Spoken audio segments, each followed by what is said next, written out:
জঙ্গলের মধ্যে হঠাৎ দোকানদারের দেখা। ভাই চিপস কত করে?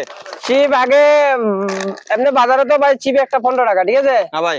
আমি তো এখন সিঙ্গাপুরের মাঝে দোকানটা নিয়ে বসছি, মেলা চলের এখানে। একটা চিপের দাম হচ্ছে 75 টাকা। এত দাম কেন ভাই? একটু একটু কমায় রাখেন না ভাই। ভাই এটা তো সিঙ্গাপুর। ভাই পেটে অনেক ক্ষুধা লাগছে ভাই, এত ক্ষুধা লাগছে ঠিক আছে ভাই, আপনি এমনি খাইতে পারেন, কিন্তু একটা চিপের দাম হচ্ছে 75 টাকা। এটা হচ্ছে সিঙ্গাপুর ভাই। এমনি খাইলে তো আবার আপনি আবার না, আমার কোনো দাবি নেই, আপনি এমনি খাইতে পারবেন, কিন্তু এটা হলো সিঙ্গাপুর। আমি এই যে সিঙ্গাপুরে আমি বসে আছি, সিঙ্গাপুরের শোরুমে এটা, ঠিক আছে? এখানে বসে আছি। এই কার কি লাগবে? চিপ আছে।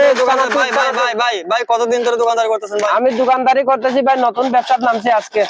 আচ্ছা ভাই, বেচা কিনা হচ্ছে ভাই? বেচা কিনা ও হচ্ছে? উরুস্তুল হচ্ছে, সব ডলারের ব্যবসা, সব ডলার। আমাকে টিপ বিস্কুট দেন ভাই। টিপ বিস্কুট বাজারে হচ্ছে 15 টাকা, ঠিক আছে? আমার থেকে নিলে ভাই 90 টাকা দিতে হবে। ভাই দাম বেশি হয়ে গেল। আমার তো এটা সিঙ্গাপুর ভাই, আমি কি এটা বাংলাদেশে ব্যবসা করতেছি? আমি তো সিঙ্গাপুর করতেছি, সব ডলারের ব্যবসা। ভাই তোমার খাওয়ানো খাই যাবে না।